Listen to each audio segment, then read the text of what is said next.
Welcome to Soul Night Live, episode number 78. Today, our guest is Lyle Workman. Hi, Lyle. How's it going? Hey, John. Welcome back. It's great to see you. It's great to be back. Thank you for having me. I appreciate your interest in speaking with me again. Oh, yeah, absolutely. Well, now that it's out, it just seems like a great time to kind of talk about it a bit more and a little more in depth. I appreciate that so much. I really do. I'm glad to. Can you believe I've done 50 shows since we chat last time? What?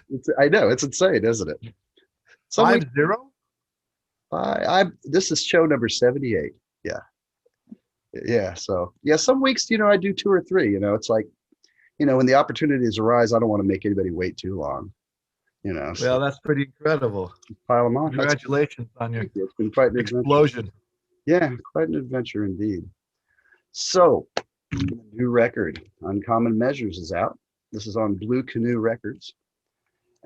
Before we get rolling to talk about it, let's tell everybody where they can pick up a copy of it. It's going to be at Blue Canoe Records, bluecanoerecords.com. Okay. That's for all the physical. It's also on streaming and download sites, iTunes, Apple Music. Okay. And I noticed you went to Camarillo the other day. Did you get any? Yeah, Brillo? I got vinyl. Did you get any Brillo in Camarillo? Camillo Brillo. Yeah, exactly. Yeah, I picked up the vinyl is finally in hand. The whole process started in December, so it took quite a while to get it going. Did you have a chance to stick it on your turntable at home and just make a drink and sit back and enjoy it? Well, I haven't yet. I've listened to it because I had a test pressing, so sure. I was able to make sure everything was good, and they actually had to go back and fix a few things, but that's been fixed. It did it. Okay. Yeah. That's awesome. Well, folks, get it. I think this is the symphonic fusion album of the year, and I know it's only March, but nobody does it like you do, Lyle. The depth and the attention to detail and the harmonic complexity, but it's all rolled up in a really accessible package. There's some amazing playing on it, but it's all really catchy and accessible. So, that's the thing about it. It's hard to describe it. The words that we're using, adjectives, are just approximations. Yeah. of what it is, but it's kind of its own thing. Oh yeah, absolutely. We would only use the word fusion just because there's solos. In the instrumental aspect, I suppose. Yeah, but it's really not. It doesn't sound like a 70s record. It doesn't sound like an 80s record. It doesn't. It's a modern sounding record. It does. Yeah. And the combinations of those styles sort of blend in a I think an organic way to kind of, it makes its own kind of soup. You know what I mean? It's absolutely has its own entity and its own thing. So I try to put that forth when I talk about what it is stylistically, because I think when I say it's progressive rock or fusion, to me it's a bit of a disservice. Yeah, I agree. It's a little bit confining, even though you got to use some kind of phrase that when you're talking about it, you only have words. Right. That's the best. You're right, and it's more than all of that. I can't think of any 70s fusion album that sounds like this. That's it. Yeah. But I think anybody that loved Return to Forever and that kind of stuff would really like this, because you don't get a lot of fresh music in that ballpark at all. People just don't really do a lot of that. So it's wonderful to have a fresh album that kind of scratches the similar itch, even though it's more contemporary. I was going to ask him about that. I was listening to it with my bass player the other day, and he's a little younger than me. He's like 30-ish. And he's like, this has a really contemporary edge that reminds me of bands like Snarky Puppy. And I think that's a fair assessment. There's definitely a few songs that are a little bit more kind of closer, I would say, to their thing. Yeah. A couple tracks that are a little bit more on the sort of, they've got horns, more of kind of a funk-based kind of format. Yeah. So I think that's a fair comparison. Well, that we have a local jazz station here that plays a lot of contemporary stuff, and I was like, I think Lyle would be great for that. And he's like, I don't know, this might be a little too aggressive for them because a lot of their stuff is kind of like pretty jazzy wallpaper in the background. But I personally think I think people would love it. So I'm sure that I have a radio promo person working. I'm sure she sent a CD out to them. Okay, yeah. WCLK is what it's called here in Atlanta. So I hope to hear you on there because I think that audience would really dig it. Yeah, Definitely. thanks. It's just nice to have a jazz station in town. Yeah, Although sure. it's kind of a mixture. It's like occasionally they play Coltrane, but usually it's more modern stuff. So yeah, I think that's WCLK. WCLK. Yeah, I believe it's a Clark College or something. So CLK stands for Clark. Yeah. Okay. So tell us a bit about the genesis of this record and when it started and what your intentions were when you first got rolling with it. Well, it started about 4 years ago. And the reason it took this long to put out is because I have my main job is as a film and TV composer. And that schedule keeps me pretty busy. And I also work with an orchestrator who's on this record.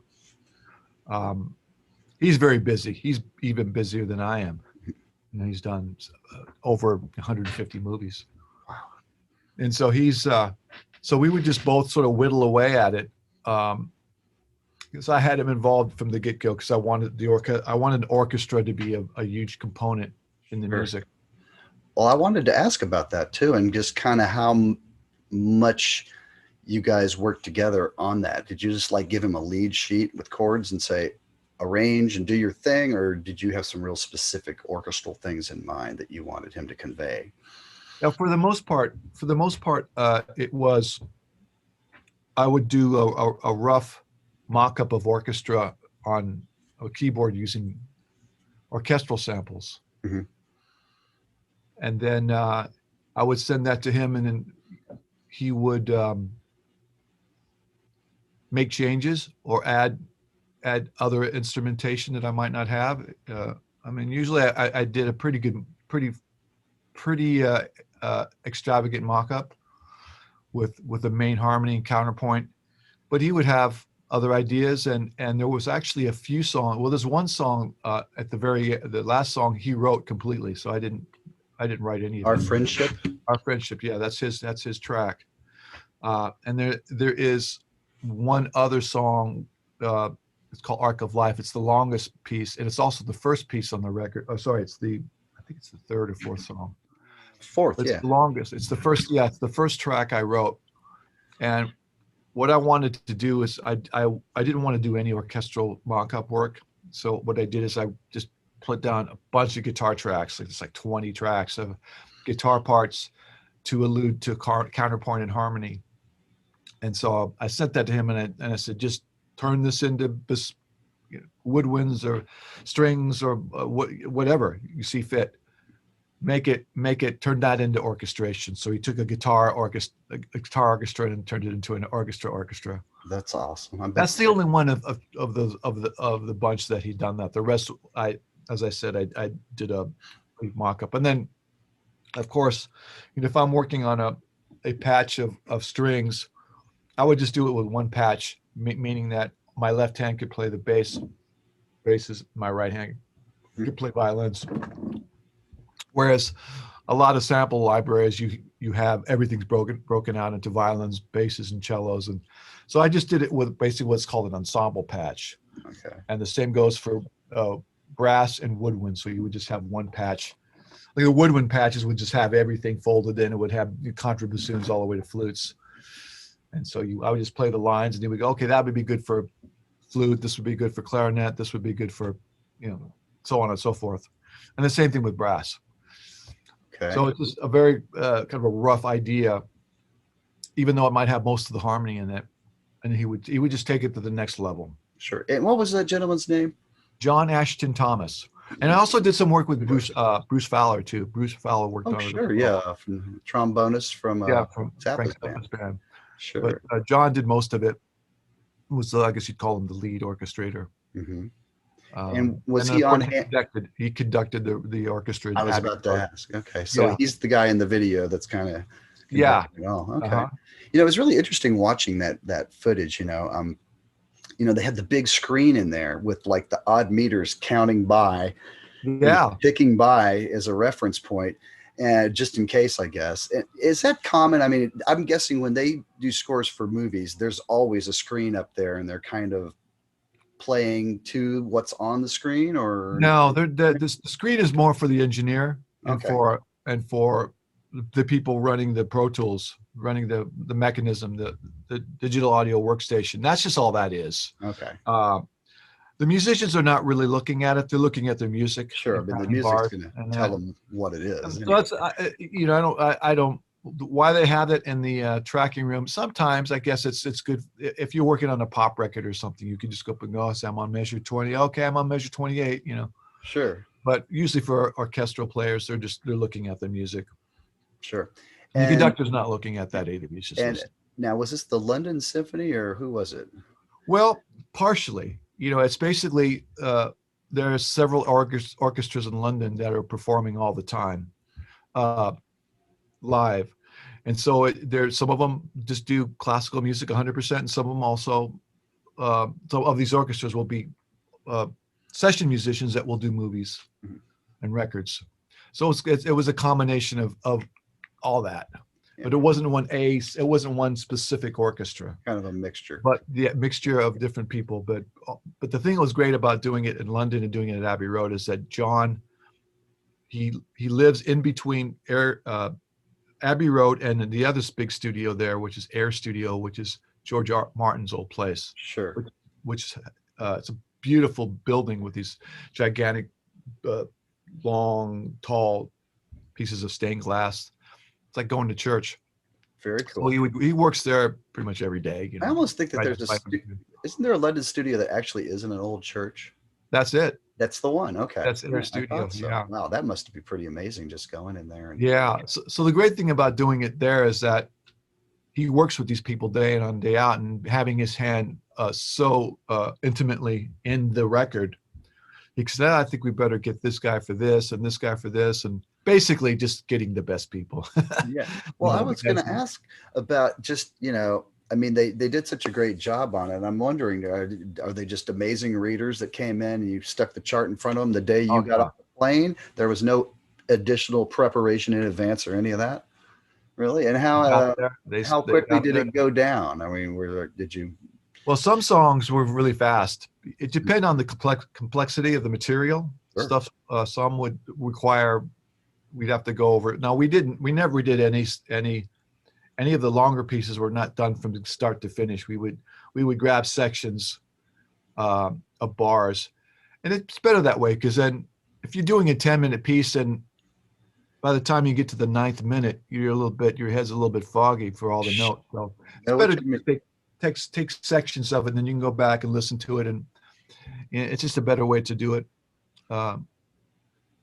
Yeah, you could definitely hit a wall when you're doing that if you go too long, So. Yeah, so there was places where it would just be logical to stop, or for a number of reasons. Sure. Tell us about the cover art. Was this done by? Oh yeah. The cover art is. Prince? It's no, it's actually.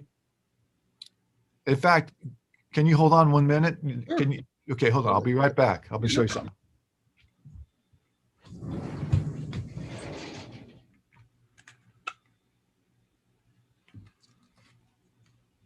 Here's a little look at the orchestra doing their thing there on the inside.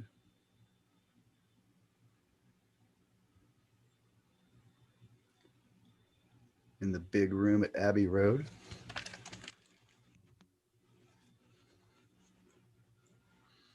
Hey, thanks y'all for tuning in for a little dinner time chat today.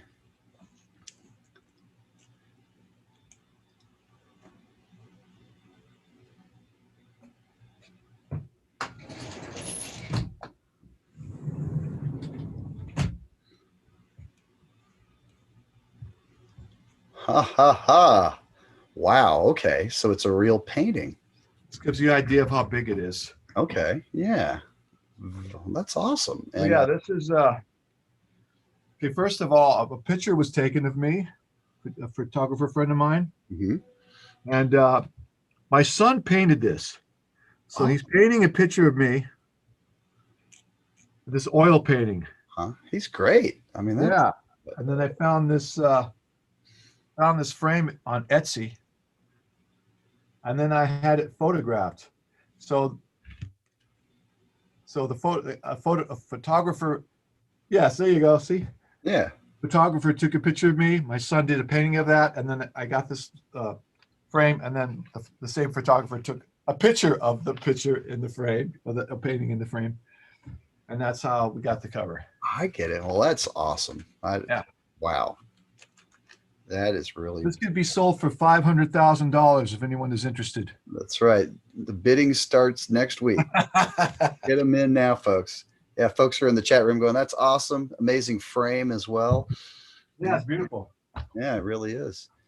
Well, that's cool. Now, am I right when we last talked that Prairie Prince did do some of your artwork? Prairie Prince has done all my other records. Yeah, right. He did. It would surprise people to know that he's a great artist. You know. Oh, he's every bit an artist as he is a drummer, a musician. Yeah, he's fantastic. Well, that's really neat. That's really cool. Now, compared to your other solo albums, how do you see this one? What do you, is there a thread that kind of goes through all of your solo work, or were you kind of trying to go for? Well, I think the only thread would be it's that most of what I let me put it this way. What I do for a living is in service of other people. In other words, I'm working either as a sideman, a session musician, touring musician with another band, or composer for film or TV. So it's someone else's vision, and that's fine. I like to be in service of. I like to collaborate. I like to work with people. But what I allow this instrumental music is complete free reign to do anything I want, and so that's why it has a tendency to be very vast and kind of go on off in these different directions, genre-wise. So the only difference about this record is I wanted to bring my previous 15 years experience of working with orchestras from film and TV into my own music, and so that was the only plan. Yeah, well, it shows. I mean, it's just, I'm this Thanks. whole new element that I didn't hear on the previous ones, and they're all fantastic too. I mean, no doubt, but this definitely kind of goes a new direction, and is very informed by your soundtrack work. And it is, it's like, fusion is an easy way to kind of, get people's attention, but, I'd say it's as cinematic and soundtracky as it is fusiony. It's kind of all these things rolled in. I would agree to that. Yeah. So tell us a bit about the guitars you use. We've watched these videos. You got a couple of videos out right now, one for Noble Savage and another one with the opening track with Vinny on it. I'm trying to remember. Sure, North Star. Yeah, exactly. And we see you using like the Fender 12 string, the same style Pete Townsend used, and probably Jimmy Page on Stairway to Heaven before he bought the double neck. And I didn't know that until maybe a couple of years ago. Someone said, "Hey, that's what Jimmy Page used on Stairway to Heaven." Like, wow! I didn't know better. It's that and a Telecaster. So yes, exactly. Yeah. And then he had to get the double string, the double necks, so he could play it live. Right. Yeah. Exactly. It's kind of interesting. And I can't really imagine tracking with a double neck anyway, when you could have the option of just getting a it's a little inconvenient. Yeah, they're so cumbersome. They look amazing. I used to always wonder why Jimmy Page leaned back when he played it. I thought he was trying to look cool. It's all about balance, man. Yeah, because it's a heavy guitar. You got 18 machine heads that weigh about 10 pounds on the end of that neck, just trying to make it head for the floor the minute you let go. So yeah. I put one on one time. I was like, whoa, this thing is a beast. I wanted to create a strap with a counterweight in it, so, as a matter of fact, I did that. I had a little bag of buckshot that I put in a Crown Royal bag and tied onto this strap to the other direction. And that worked pretty well, because it's hard to really dig in and play when you're trying to balance the damn thing. It doesn't bring out the best in you, So. No. I use those Crown Royal bags to cover my microphones. Oh, there you go. They're handy for all kinds of stuff. Yeah. They are. Your stash. Yeah, well, back in the days, or the little, remember those little cans that the film came in, the 35 millimeter film, the black can with a little gray lid. Yeah, I'm too young to know what you're talking about. Yeah, that's right. Yeah, those were great for stashing things. I do remember. Definitely. Yeah. Now here's one of the guitars right here. I got a few of the guitars. Okay, yeah. Tell us a bit about this. It's a 63 Strat. Beautiful. It's been refinished a long time ago, well before. I bought this in 2000. Okay. Someone put a cute little decal on it. She's awesome. Little cowgirl. And the rest of it's stock. It's just an amazing sounding guitar. I love it. Is this one that you used for a lot of the leads? Yes. Okay. Yeah. Yeah. So this is one, and then another guitar I use frequently is 335. This is a 1959 335. Wow. It's probably my favorite guitar. It's beautiful. It's brand new. It sounds so good. Just a prime example of a great 59. They were just cooking on all cylinders. Firing on all cylinders. Yeah. So what would make you choose that versus the Strat, depending on the tune you're doing? The logical first thing I think it would be the sound. They just Strat's a little bit more biting. It just has a character to it, very characteristic of that instrument. Same thing with the 335. I just love them both. Yeah, absolutely. They definitely are two different colors, Yeah. Fat and beefy versus a little more, I don't want to say piercing, but you know what I mean. Yeah, exactly. A little more cut, just for taste. And then I also use this instrument for slide, which is is that Trini Lopez? This is Trini Lopez. This is 1966 Trini Lopez guitar. Neat. That is neat. Dave Grohl would approve. He's the biggest. Yeah, he made these things really popular and really valuable. Yeah, I kind of want a blue one like he has. Those are making it look like you're playing guitar. Yeah. Look at this. I like it. How do I do this? There you go. There you go. Look at you go, Sean. Whoa. Now you gotta put one. Yeah, look at that. Let me kind of get it. There you go. Yeah. Sweet. Yeah, best I played all week. There you go. So that's most of what I played in terms of the guitars. Where's the other? Oh, here's another one. This is a Gretsch Duo Jet. Yeah. Now this is the custom shop Steven Stern model. I don't know if you could see that right there. Yeah. If you can read it, but it's the custom shop. There we go. There we go. Can you see that? Uh-huh. Very cool. Yeah, Steven Stern. So they are the quality is much better than the ones in the 50s. Oh yeah, they were a little fragile, really, back in the day. Well, the binding would get all crumply and fall off, but they're very well made and they sound fantastic. I also have a white Penguin that I use too. I think I use this on the record. And come on, man, they really knew how to make beautiful looking guitars, didn't they? They really did. That's the one you have in one of your promo pictures. Yeah. That's exactly right. The promo picture, and I use this on I think the song "Noble Savage." So it's a beautiful instrument. Very nice. Now, guitars and their drums, man, they really had it together. Or they still do have it together. Yeah, great stuff. Tell us a little bit about your slide influences. George Harrison. There you go.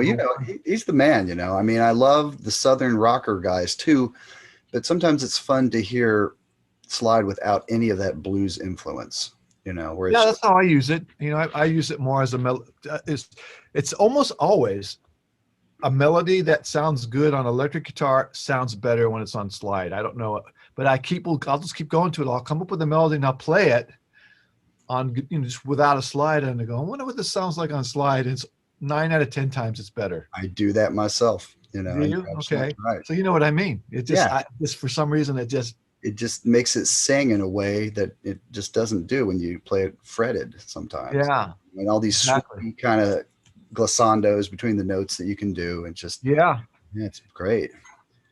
There we go. Yeah. What is that? The Coracidin bottle? Yeah, it's just a blues bottle that Jim Dunlop makes. Okay. Yeah. So, and I use it on this finger. Okay. Yes, the one I use as well. Yeah. Yeah. You prefer the glass to a metal slide? Yeah. I don't like the feel of the metal. It has a weird grain to it, but the glass is a little bit more smooth. Yeah, definitely big difference. They can make those out of so many different things. There's even a guy that makes them out of wood. I don't know if you ever ran across a wooden slide made out of like koa or some really kind of hard wood, and the tone's interesting. It's a little bit different. Does it have a varnish on it or something, or is it just polished wood? I think it's just polished wood. Yeah, just polished till it's totally smooth. I've tried the ceramic ones. Yeah, I'll try and figure out where those come from and send you a little information. That'd be interesting. Yeah, I'd probably look beautiful too, huh? Yeah, it is. Yeah, and it just the tone of wood on the string rather than glass or metal is a little different. I'd like to hear that. That sounds really cool. I'll ask my friend that has some and see if I can get to the bottom of it and let you know. Definitely. I definitely George Harrison. I mean, I listened to some Duane Allman when I was a kid, but it didn't. I messed around a little bit with it, but it was really George Harrison that his melodic playing. That's a little bit more in my DNA. Although, I mean, of course, nowadays you listen to Derek Trucks and you just can't even believe what you're hearing. Talk about another level. I mean, and Sonny Landreth as well. Oh, sure. Yeah, he's great. And this guy, Ariel Posen. Is that how you say his name? Ariel Posen. I think I'm saying his name right. Oh my gosh, you gotta see this guy. Yeah. Oh yeah. Look him up. He's a younger guy doing it now. I love that. Well, thinking of slide solos, one of the probably your best known one is the one on New Mistake, which we talked about. Oh yeah. See, that's a perfect example. Yeah. Very George Harrison, big time on that one. Yeah, and that's like harmonized as well, isn't it? I think it was. Yeah, part of it is. Yeah. Yeah, a lot of classic. Absolutely. Great record. So walk us through the creation of a couple tunes, if you could, kind of from inception to completion. Noble Savage is one of your videos that you have going right now. And I think, tell us a bit about that one.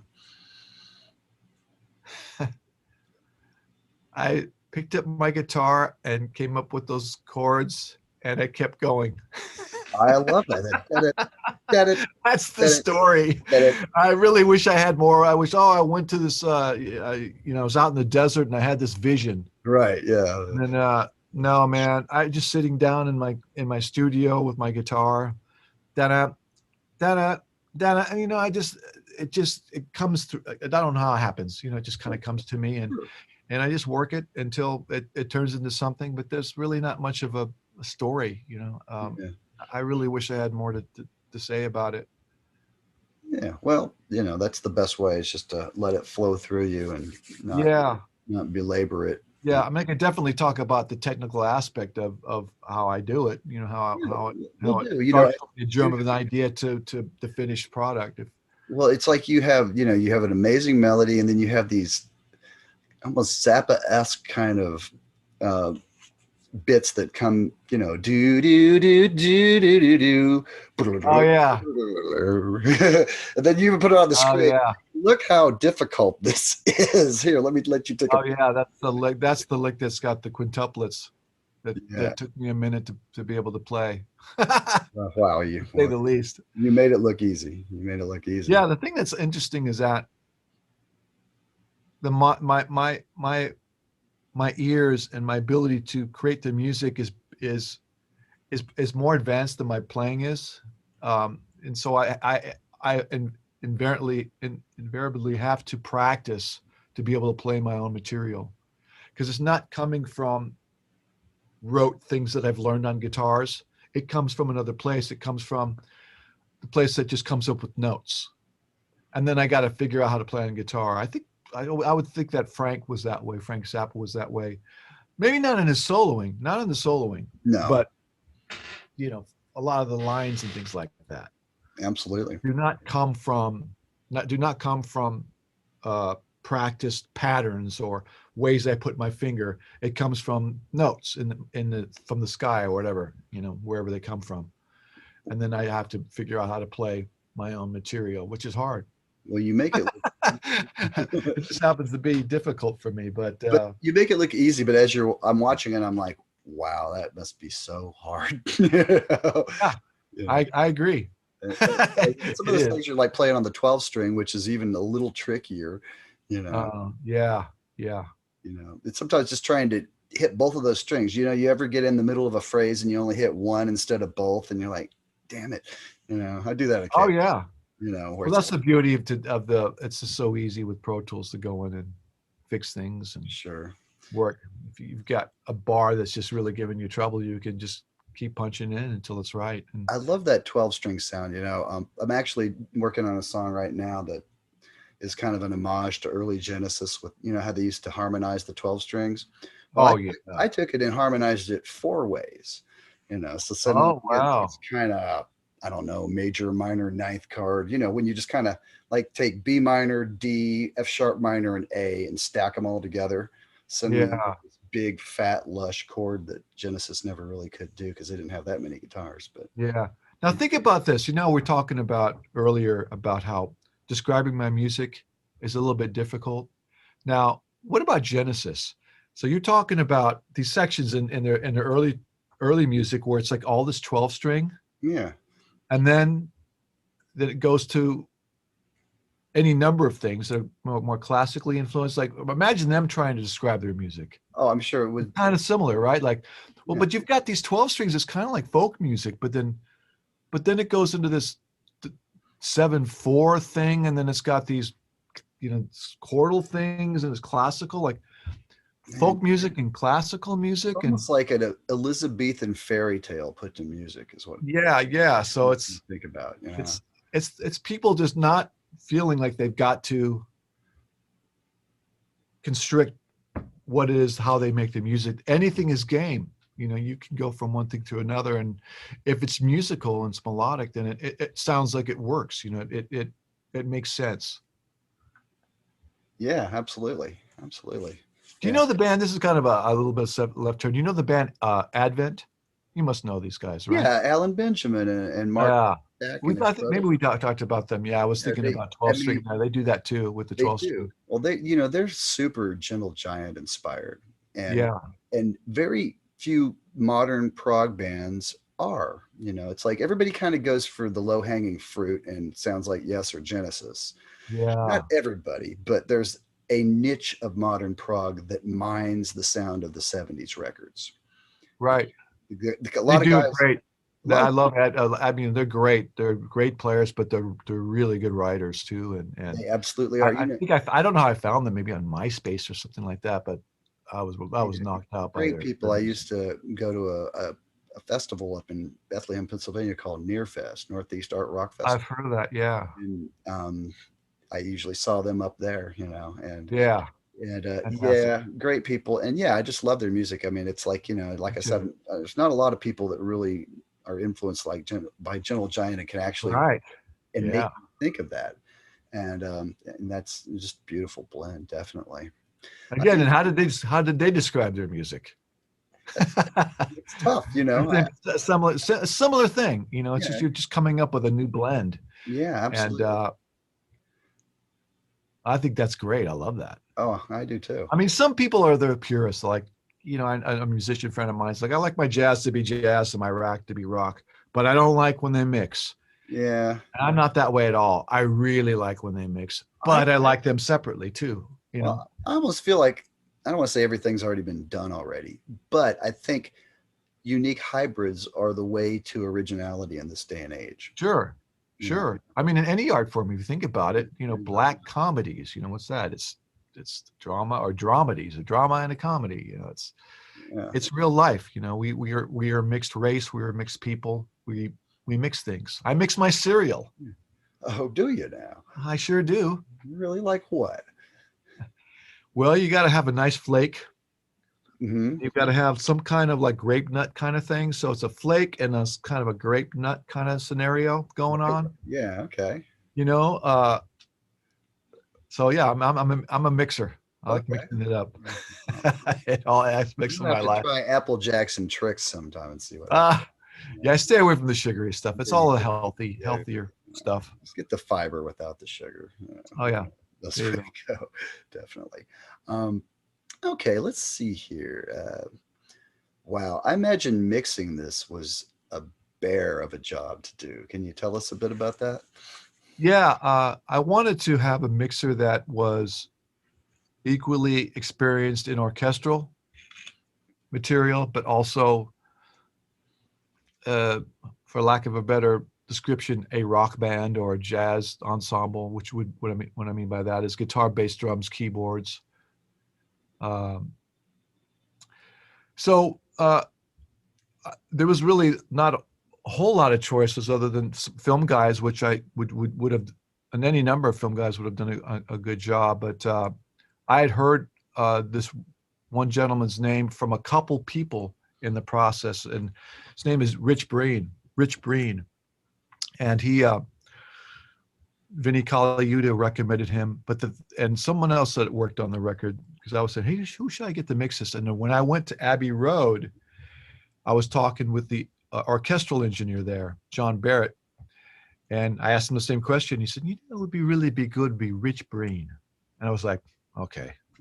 Because he'd also done work there. He'd recorded orchestras there as well. Yeah. So I just figured that there was too many people recommending the same guy. And it turns out that Rich lives about a 6-minute drive from where I live. Oh, wow. That's yeah. wild. So, and one of the first things Rich said, can you send me the scores, or can you bring them over? I went, I know I got the right guy. Hey, how often do you get that from a Hey, Rich, can we bring out let's use the spot mic to bring out the clarinets and measures 31 to 36 in this song or that. You can go in and you can look at the score and see where it is and correspond that to the one of 150 tracks of orchestra, whatever, all the microphones. Well, I noticed a lot of baffles around them in the studio. Yeah. I'm wondering now, obviously not every single instrument in the orchestra has its own individual track. I wouldn't. No. It's more like string section, horn section, percussion, kind of blended together, obviously. Sure. Yeah. And some mics that are closer in, spot mics they're called. So you can get some pretty good isolation between, how they have the gobos in between certain sections. And also we would do what they call striping, where striping is good because you can have a real clean track of just the strings and then just the brass. So if you can like if the trumpets are too loud and it's the whole orchestra, well, you're going to have to turn everyone else down too, because the trumpets are everywhere. Right. But if you have a separate pass of just the brass, then you have more control for mixing. Cool. Yeah. So we would stripe in all the places that I thought would be most important to give the mixer flexibility. Mm-hmm. So that helps. Wow. Well, it sounds amazing. I can just imagine what it took to get it sounding like that. That's some amazing ears and a lot of time, I would imagine. Did you take it out fairly quickly, or did it take about a month to mix? Well, Rich was another scenario where he's extremely busy and in demand. So I can give you 2 days this week. I can give you another 1 day, 3 weeks from now, So it took a while. Again, the whole record took longer just because of everybody's busy schedule with other projects. Sure. Tell us a bit about the guest stars you have on it. Well, it's a lot of people that I work with in town here in Los Angeles. Vinnie Colaiuta. For drummers is Vinnie Colaiuta, Toss Panos, Donald Barrett, Matt Chamberlain, and Abe Laboriel Jr. Wow. Abe plays with McCartney. He's been in McCartney's band for, I don't know, 18 years or so. Yeah. quite a while. Yeah, I love his enthusiasm. He's the greatest. His dad is Abe Laboriel Sr., Sure. Legendary bassist. Yeah, the whole family are just very musical and beautiful people. Yeah. His dad plays on one of my favorite tracks from Donald Fagen, New Frontier. Oh yeah, Wow. yeah. I just love that, you know. That whole Nightfly album has some Oh, amazing talent when it comes to bass players and just everybody. I mean, Marcus Miller's on there, Will Lee, and some other cats that I can't remember the names of now, but yeah. still my favorite records. That's a great record. It really That's is. Larry Carlton on that song, right? New Frontier. Oh yeah. That beautiful guitar playing. Yeah. Oh man. That's as good as any Steely Dan album to me. Yeah. Yeah. It's like the follow-up to Gaucho, even though Walter wasn't around. Did I hear a little bit of dulcimer on one of these tracks? There's kind of a moment where things break down and it's kind of quiet, and that might be it might be a sample of a dulcimer or a sample of a marxophone, something like that. Yeah, I don't have a dulcimer, so it wasn't a dulcimer since I don't have one. Okay, well, just tuning those is a bitch anyway. So yeah. So did you catch any of the Todd's virtual tour? He's doing a tour that. Man, I just missed it. I got busy, and I the one that was in LA or that was broadcast in LA. Man, I just missed it, unfortunately. But I heard it was great. Yeah, would you have had the time or the inclination to do that little tour with him? Well, he asked me to do it. I got asked to do it, but awesome. I'm working on a TV show, and I just couldn't do it. I mean, literally the same exact time, which is a shame because if it's been a month later, if it started a month or two later, I would have been able to do it. Just the timing just didn't work out. How long do you think it'd take you to dust all that stuff off? I don't know. Yeah. Some pretty heady material, man. I gotta say, between that and all the vocals. Oh yeah. It was a tough job, you know, to learn that stuff. And Todd's he's not a guy that goes in and wants to rehearse for 2 months. Sure. You better get your shit together fast. Right. Have it together the first day of rehearsal, pretty much. Yeah, we didn't for the Nearly Human. I don't think we rehearsed any more than 2 weeks to get all that material together. It was a lot of work, but it really pays off. The stuff that takes a lot of work always pays off the best because you don't get bored. You know what I mean? Right. That was a great part of my life. I love that music. I think that's a peak for Todd. You know, I think vocally and just writing wise, there's a new kind of depth to it all.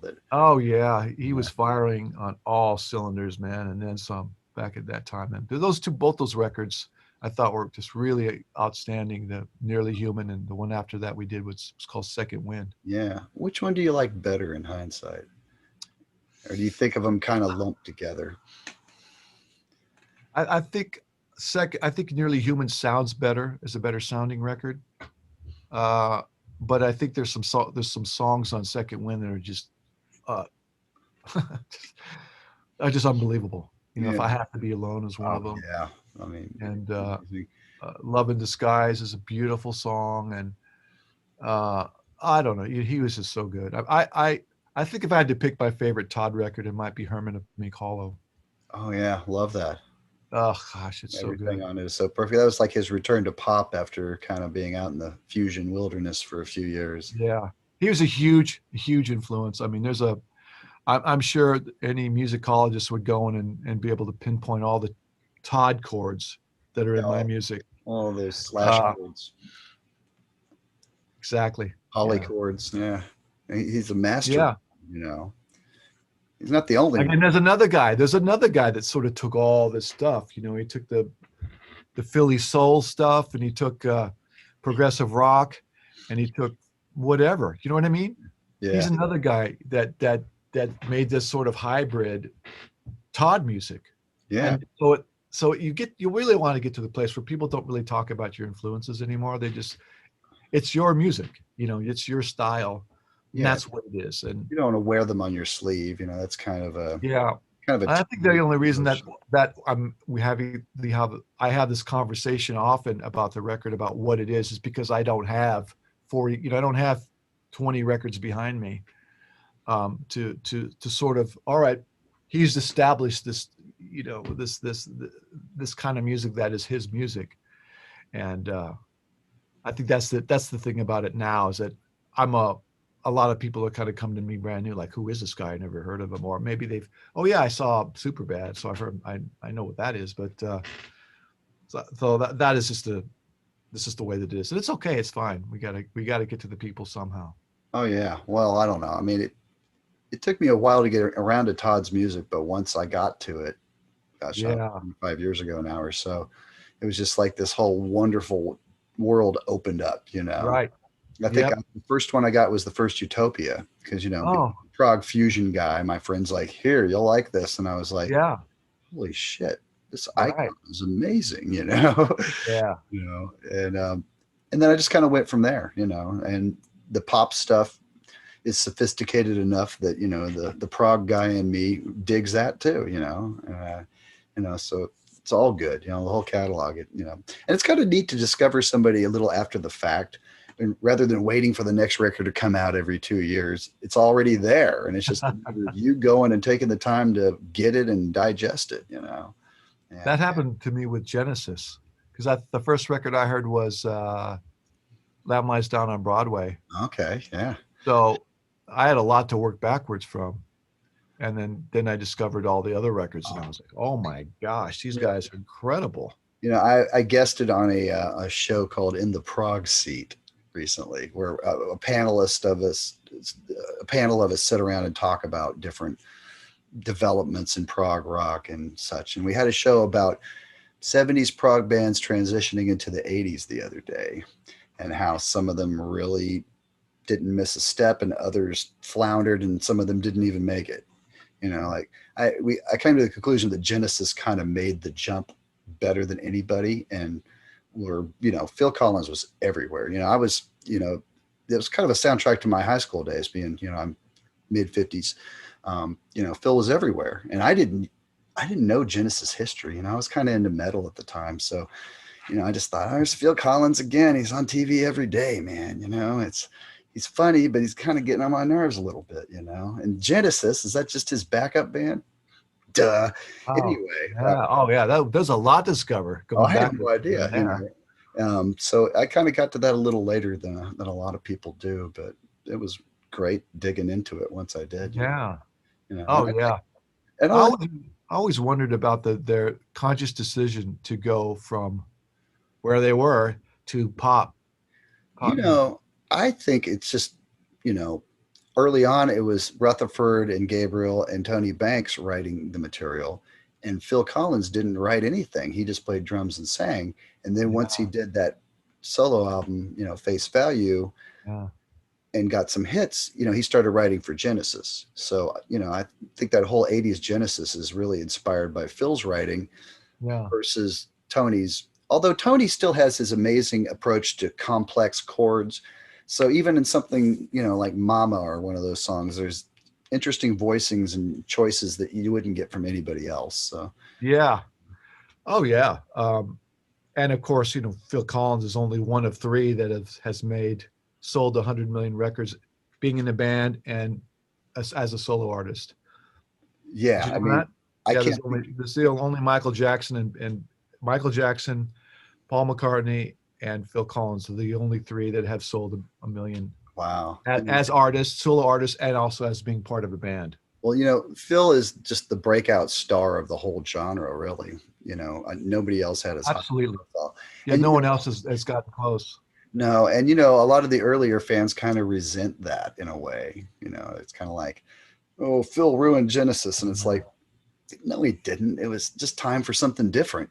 Times were changing anyway, and I don't want to say prog was passe by the late 70s, but it was kind of was in a way. It peaked around the mid 70s, and by the late 70s, the changes were afoot. But there's still great music to be enjoyed even in the 80s.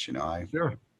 And how lucky for us that Steve Hackett keeps wearing that Genesis banner. Oh man, he is like amazing. Yeah, he's the guy that took the 70s vibe and carried it into the future. And he's so prolific, man. I think he does a new record every year pretty much. He just did a nylon string one called Under a Mediterranean Sky. Oh yes, I have to check that out. I have to see what that really beautiful stuff. Great. I saw him a couple of years ago, and it was just, he was doing, cinema show and supper's ready, and I was like, oh, it was like heaven, Yeah, and it's just great to see that music performed with someone that was part of it. There's some amazing tribute bands. There's a lot of Genesis tribute bands out there.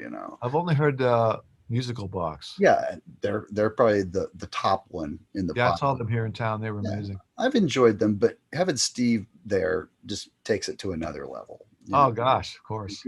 People like cover band, tribute band. Nah, I don't really see that. Not when somebody that made that music is involved in playing it. It's more than a tribute.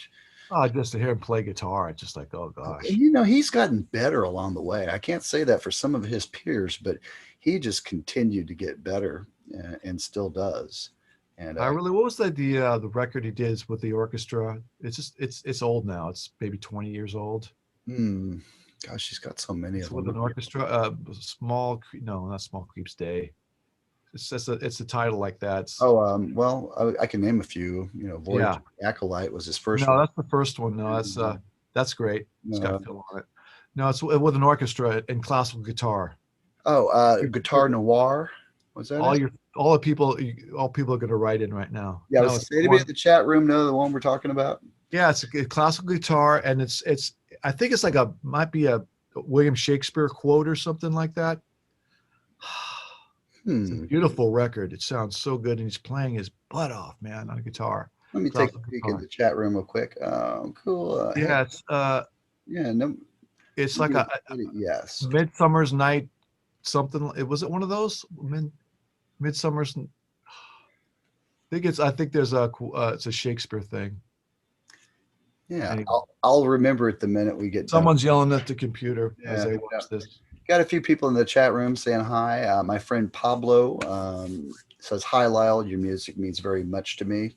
I think he's the curator of the Jellyfish page here at Facebook. Oh, right on. Hello, Pablo. He knows you well. So this is going out live then?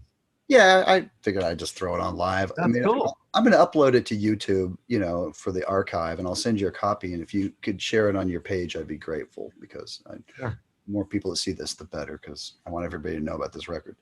And my friend Fernando says, hurting for you. We talk about Todd tunes. Hurting for you. Come on. Oh, man. How great is that one, man? Oh, yeah. That one I love. I love that song. Every bit of it is perfect. Too Far Gone. I was just about to mention that. Oh, it reminds me a little bit of Steely Dan. The chord voicing on that one. The chord voicing, voice leading, I should say. Yeah. Oh, so good. Yeah. Do you like 10cc at all, or any of that? Oh, yeah. Related stuff. I had a chat with Kevin Godley last week. Oh, cool. It is one of my favorite interviews to date, I think, because he's just such an engaging person. And actually, I don't know. Have you ever heard this album that Godley and Cream did when they left 10cc? Consequences? Yeah. I knew you were going to pick that one up. Consequences. Friggin' box set. You want to see something funny? I got this, used, because it's hard to get new. And when I got home, I found the credit card receipt from 1977 from the guy that bought the friggin' thing originally. You got to be kidding me. You believe that shit? Yeah, right there. You left that in there on purpose? I have no frigging idea. How much was it? $25? $25.96 in 1977. Yeah. It's a box set? Yeah, three record box set. That's about right for 70s pricing, I would think. Really? Okay. Yeah, I think, one record would have cost about $8. So take that times three and, throw a box on it. That's a pretty good deal, actually. Yeah. Man, I'm still trying to wrap my head around this one, though. It's like the most adventurous concept album of the 70s in some ways, No, I didn't know about that record. Mark Bonilla turned me on it. Do you know Mark Bonilla? Yeah, Mark's going to be on the show next month. Yeah. Oh, he's the greatest. Yeah, I love it. He did the layout to my record. Oh, really? He did all the layout. Yeah, he did the art layout. We'll definitely have to ask him about that. He's in the credits. Hey, he's a great friend, and what an incredible. I'd love to get like all of you guitar player guys on a show some night and just have. I think you got a good idea there, Sean. Yeah, a round table kind of chat with you and Mark, and maybe throw in Mike Keneally and a couple other guys. That'd be a fun night of guitar A talks. lot of laughs. Yeah, a lot of tomfoolery. Yeah, well, we'll definitely make that happen sometime, Oh. maybe May or June-ish. I've got some schedules to fill in anyway. But 10cc, yeah, man, I just really love it. For me, I've always felt they were kind of like the British equivalent of Steely Dan. Does that make any sense? Right. Just this eclectic feast of music where nothing's similar. And it's funny, I got in an argument with a friend of mine the other day that only heard I'm Not in Love. And he's like, oh, they're yacht rock, man.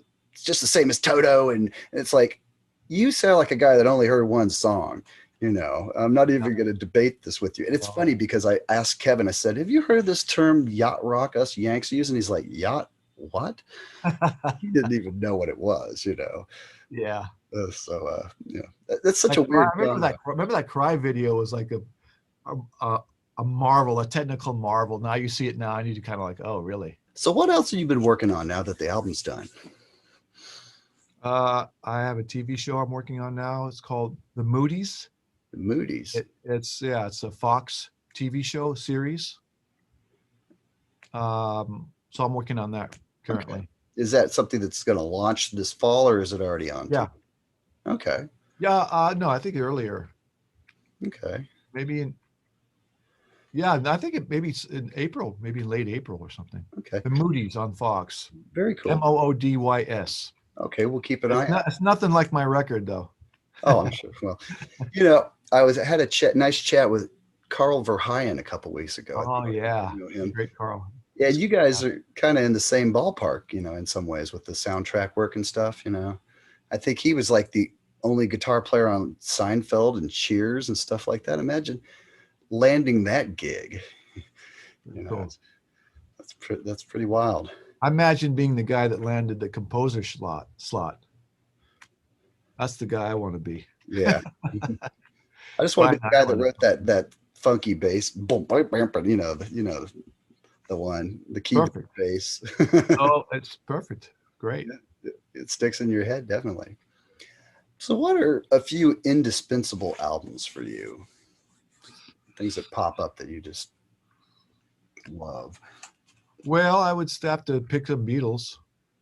Sure. I have to go with Abbey Road and the White Album. Sgt. Pepper's, it's in there.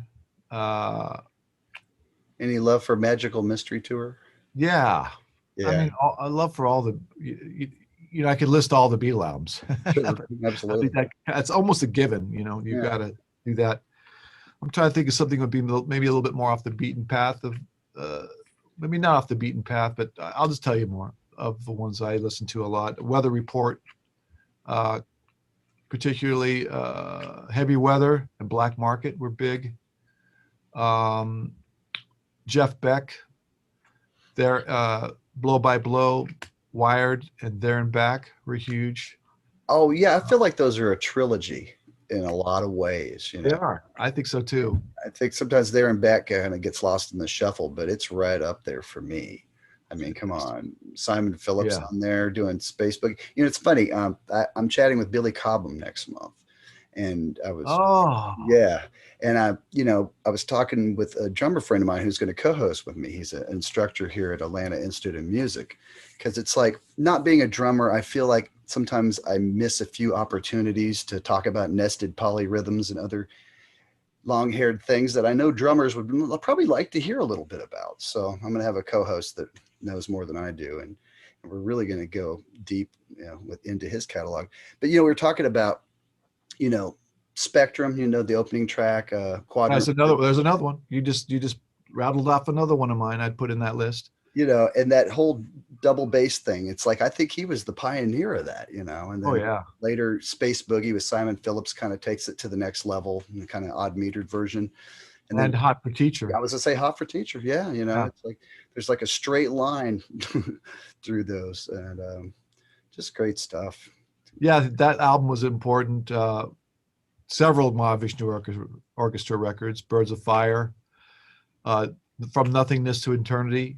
I listened all the time. The two orchestral records, which is Visions of Emeralds Beyond and Apocalypse, were big, and you could see a bit of a DNA from those records to mine. I totally do. Yeah. Yeah. Apocalypse in And particular. then, you know, the Focus, the band Focus was a big band for me. Sure. You know, everybody heard Hocus Pocus, Yeah.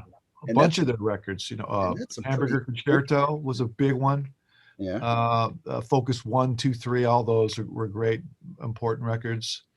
Yeah, Jan Ackerman was something else. John Ackerman, of course, all the Genesis stuff, mostly with Gabriel, and up through about maybe then there were 3. I think after that, I didn't really listen to them much anymore.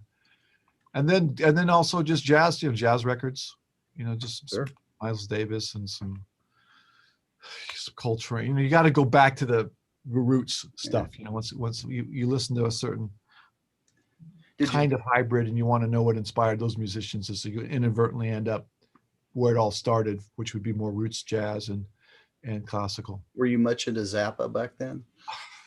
Of course. Yeah. Any favorites? All your favorites. You know, Apostrophe, One Size Fits All, and One Size Fits All, and Apostrophe, and what's the other one? Right in the Overnight Sensation. Overnight Sensation, yes. Yeah. And then Live in New York. Yeah, there's a big one, and Roxy and Elsewhere. Oh yeah, Roxy is just essential. That new documentary is so good too. Oh yeah, I love it. You know, and it was great that finally came out on video after sitting in the vault waiting to be synchronized for decades. Oh, I know what a treat it was to see. Oh, it was like, holy shit! You know, this is just you see the picture on the album and you kind of wonder what the heck's going down here. These girls are on stage, looks like they're bowing or something, you know. Oh, then you see the whole thing and it's like, oh, okay. Very influential. Yeah, what a night, you know. What a hell of a show. Very cool. Well, I was wondering if there's anything else you might like to mention before we wrap it up here. I got a question from Pablo. Pablo has a question. Favorite TV themes? Oh my gosh! Yeah, you know, it's funny. I did all the iconic ones. You know, it's all the Green Acres and. I want to say Rockford Files, top of my pile. Oh, Rockford Files was good. Green Acres, Gilligan's Island is a great one. You know, I Dream of Jeannie, all those. Bewitched. Bewitched was great, yeah. Yeah. Petticoat Junction was another good one. All the ones that were popular. So many great ones. Yeah. Were great. Let's see if I got any other. Get Smart had a good one. Really good one. Star Trek, you know. Oh yeah. You know, just the melody in that and the chords is pretty unique. You know, it's a yeah. There's a lot of sophistication in those ones, especially some of the ones from the '60s and '70s. Yep, Good Times was a great one. And just the orchestration and such on those. You know, back in the day, you know, they had a whole orchestra at their table, you know, and lots of big nasty brass and just great stuff. Anything that's a Quinn Martin production in Act 1, Quinn Martin 3 acts has a great sound. Yeah, those are all good. Yeah, Barnaby Jones. It's amazing that we could still sing like themes to television shows and even jingles for candy bars. Yeah. There are lots of juicy Rolos in a roll for you. God, I hadn't thought of that. You chew. Real milk, chocolate, mint, and caramel too. Choo choo choo choo choo choo choo. I hadn't thought of that in 30 years. That's funny. That's funny. You're gonna edit that part out, I hope. You want me to? I don't know. I mean, I like a little vocalese on it. I'm a goofball, so whatever. I have my moments too. It's like a friend of mine's like, you know, before your show's over, you wind up singing to all your guests. And I'm like, it's more like scat, but okay, you know, scat da da da da da da da da da da da da da. Oh, there it is. That's I Dream of Jeannie, right? I Dream of Jeannie. Is that what yeah, exactly. Freaking great. Great. Hugo Montenegro, I think was his name, if I remember correctly. You know, you remember these names from the credits when you're like 5 and you're sitting there every day after school. It's kind of burned into your brain forever, you know. So yeah, I'm part of a collective of local musicians that puts on different tribute shows. And one of my favorites was a TV and movie theme night where we did nothing but themes from TVs and movies. And it was great. Jamming out on The Price is Right. And do you remember one? Yeah, you probably weren't probably a little old to be watching Sesame Street, but there was a number countdown called Jazzy Spies, where it's like you kind of had this doodle doodle doodle doodle doodle do 1 2 3 4 5 6 7 8 9 10 5 5 5. It's Grace Slick singing it. Oh wow! And the music is just totally kick ass. But in the 70s, they reworked it with the Pointer Sisters and did this odd metered funk thing called pinball funk or something like that. Anyway, odd meters. Yeah, believe it or not, I'll send you a link to it. That's crazy. It's really cool music. I think that was my favorite thing out of all the ones we learned that day to play. Price is Right was a pretty fun one to play too, actually. Yeah, pretty cool stuff in there. So yeah, great music everywhere you look. Oh yeah, especially in that period, the 60s and 70s was just an explosion. It really was. Of so much good material. Yeah, absolutely. Well, let's remind folks one more time, the new album, Uncommon Measures, is available now at Blue Canoe Records. That's it. Swing by and check it out. You get the full vinyl version or CD, whatever suits your budget or your ability to play it at home. A lot of people don't have turntables these days, but they should get them again because that's the way to do it. On vinyl. They could also go to I have an official YouTube channel, Lyle Workman Official. And I've got videos from the record there as well as promos and some other stuff too. Other videos I've made of my music. Excellent. Yeah, folks, definitely swing by and subscribe to Lyle's page. Any thoughts on Brand X? Remember Phil Collins? Oh yeah, Unorthodox Behaviors, baby. Yeah, I'm chatting with Percy Jones, the bass player, Saturday. John Goodsall. John Goodsall, thank you. Ripping player. And Percy, he's got that amazing fretless technique. It's like, he has a very distinctive tone. Yeah, everybody always talks about Jocko, and Jocko, I'm not taking anything away from him. He's amazing, but Percy is on a similar par and cut from a different cloth. It's like I'd like to think that Percy Jones sounded like Percy Jones long before he ever heard Jocko.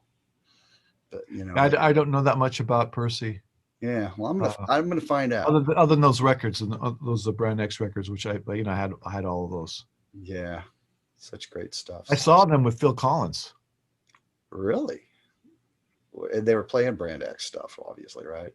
Oh man, that would have been. Yeah, that's how far back I go.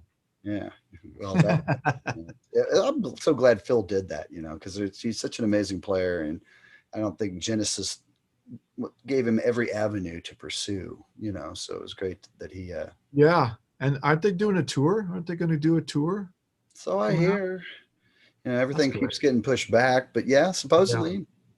I'm sure it will be exorbitantly priced, but I'm tempted to go because I've never actually seen them. It's one of the few big prog bands. You ever saw Genesis? I never did. I saw the Trick of the Tail tour, man. That's the first time I saw him. Yeah, with Bill Bruford and Phil. Yeah, it was. Let me think. I remember, man. I still remember this day. They went into that, cinema show. That's that section. Da da da da da da da da. What's the first round? It's kind of quiet, and when they do the repeat of it, and the mellotron comes up, and the bass pedals. Yeah, and the bass pedal. It is a ball. I remember that moment that hit. I was like, man, my eyes watered and the hairs on my arms just stood up because the dynamic was so much more than the record. I was like, oh, yeah. And the two drummer approach really brought that alive. The studio version sounds kind of tame in comparison. But you hear the live version, and that's like my favorite 5 minutes of Genesis music. Oh man, it's so good. Portion of that song. I saw him a few times, with the Chester Phil. Yeah. Combo. Yeah, and they just and of course seeing Steve Hackett perform it still, which is great. Oh, absolutely. No, they kind of passed me by. Like in high school I was more into heavier stuff, and then I don't know. By the time I had an opportunity to go, it just didn't happen. You know, they didn't Yeah. come around a whole heck of a lot. You know, after that We Can't Dance tour in the early '90s, that was pretty much it, except for one reunion show, and I wasn't up to flying to Chicago to see them. But in hindsight, I wish I had. But Yeah. Hindsight's 2020, right? Well, at least you discovered it. Yeah, You were able to go back to it, and that's cool. yeah, That absolutely. music will live forever, so it's Yeah, great. such good stuff. Well, Lyle, thank you so much for taking time out of your day to chat about the new record. I love it. Like I said, folks, get it if you are into cinematic fusion, and fusion with a little f, because there's more to it than that. But yeah, check it Thank out. you. Thanks a lot, Sean. I think it will be the release of the year when it comes to this kind of music. I can't imagine anybody coming up with something better, and they've got 3/4 of a year to do it, but I don't think it's going to happen. So kudos, Lyle. It's unique. It's beautiful. It's breathtaking. Thank you so much. I really appreciate it. Oh, Thank you. my pleasure. Well, thank you for the wonderful music. Oh, there you go. I guess that's the bell. No, I don't know. I'm sorry. My email is telling me I got. No, don't sweat it. Don't sweat it. All right. Well, I'll reach out to you and we'll do that roundtable thing. Hopefully. Oh, that would be fun. May or That would June. be a blast. Okay. Well, I'll get the wheels turning and I'll be in touch. Excellent. Thank you, Sean. My pleasure, Lyle. And y'all tune in again at our usual Saturday night time slot, 10 p.m. Eastern. I'll be chatting with Percy Jones. So swing on over, slide on over, and hang out with us. So, all right. Well, take care, Lyle. Have a good Thank you, night. Sean. You too. All right. My pleasure. Take care. Bye bye. Bye.